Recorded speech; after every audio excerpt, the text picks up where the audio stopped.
amma anatu yaada dhiyeesse malee wanni an jedhe kuni abdiin qalbiin fudhate on fudhanne illee namni waan hin dhageenye dura dursoo qalbiin namaa yoo fayyite kun rakkoon qabu. Mee waan kana abdiin maal jedhaa kana namni amma namuu qalbiin isaa xiqqoosii madaahee jira. Nama fayyatu waan fayyaa dubbata dura fayyinee waan fayyaa haa dubbannu. Odoo abdii irraa yaada dhageenye hoo carraa isaanii kenninee jechoo dhiifama guddaa. Bareeda.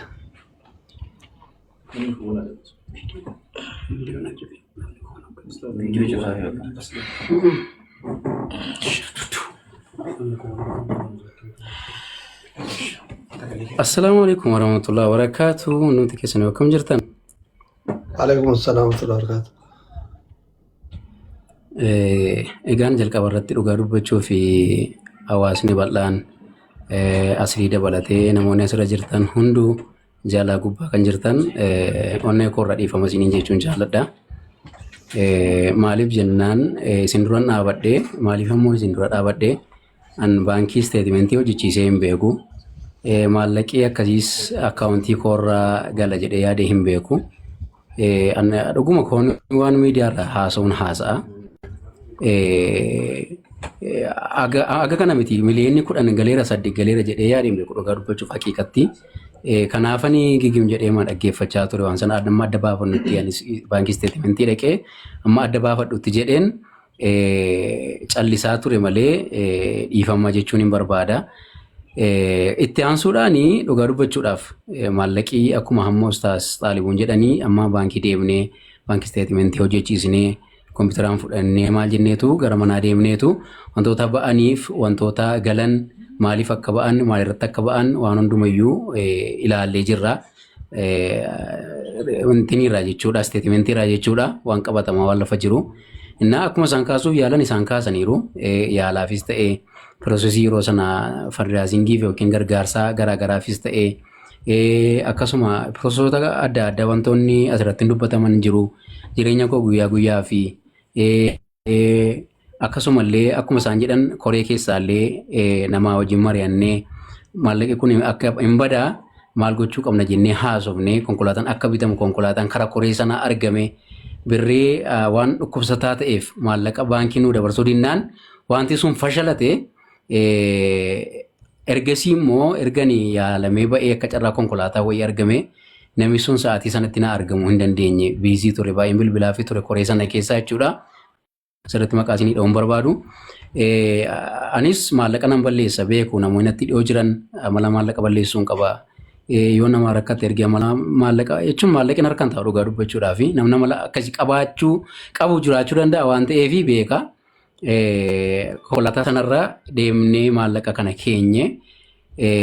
Akkasuma akkuma ustaas jedhanii qarshii miliyoona 2 immoo an dhukkubsadhee marsaa lammaffaallee waamamuu hin danda'a. Yaalamee deebi'ellee hojii idee kootti deebi'uu dhiisuu hin danda'a. Kanaaf mucaa koof bor rakkinni akka mudanneef maallaqa sana ol kaa'eef hin jira. Kanarraan kan hafe maallaqi kan hojiitti dabalamee kan ijoollee deemus irraa kaffalu hojiitti dabalamee wantoota garaagaraa wajjin walitti dhufee gara qarshii miliyoona 5 sana dhufee jira jechuudha. Walumaa galatti aslee kiyya dhugaa dubbachuudhaaf dhiifama jechuun hin barbaada. Hawaasa asirra jiru guyyaa lamaan kana qalbii natti cabaa jiru. Hawaasa kaleessa na gargaaree akka waan hin beeku wallaahi hin beeku ammallee maallaqi akkaawuntii korra jiru maallaqaan isinitti himaa jirudha miliyoona 6 akkaawuntii korra jira jechuudha. Jechuun waan isin sobu tokkollee hin jiru. Waggaa deemtoo waan ta'eef Oromoo guutuu herreega eegaa fi rakkoofti.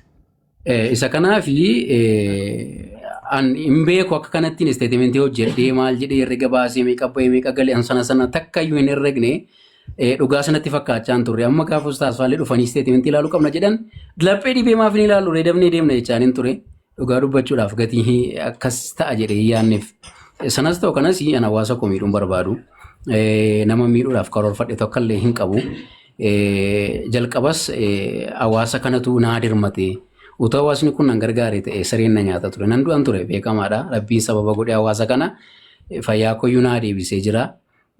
Kanarraan kan hafe hawaasni natti qalbii cabe hundumtu dogoggoraan waan godhame itti yaaduu dhiisuudhaan waan godhameefi amalirra deebi'ee si'a arfaffama shanaffaa dhiifama jechuun hin jaalladha.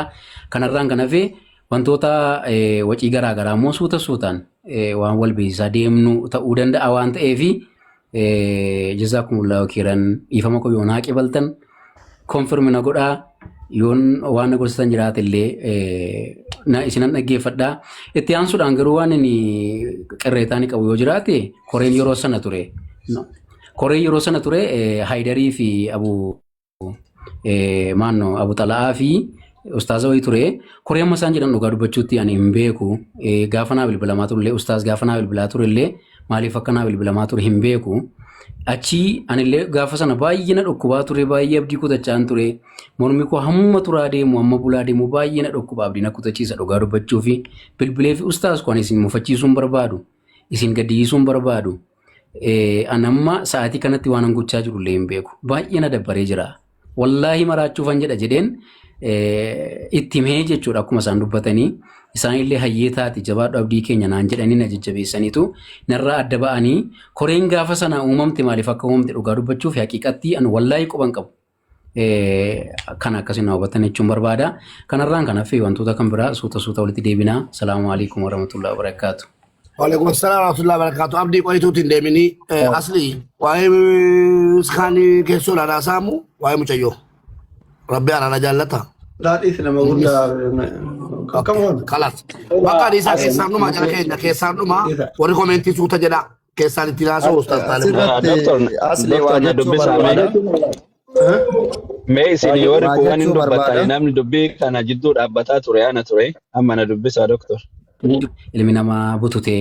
Laakiin dubbisu abbaa murtii ustaas Taalibu dubbadhaan viidiyoo baradhaa. Inni qaamii qabatee jiru jira waan ta'eef dhiifama.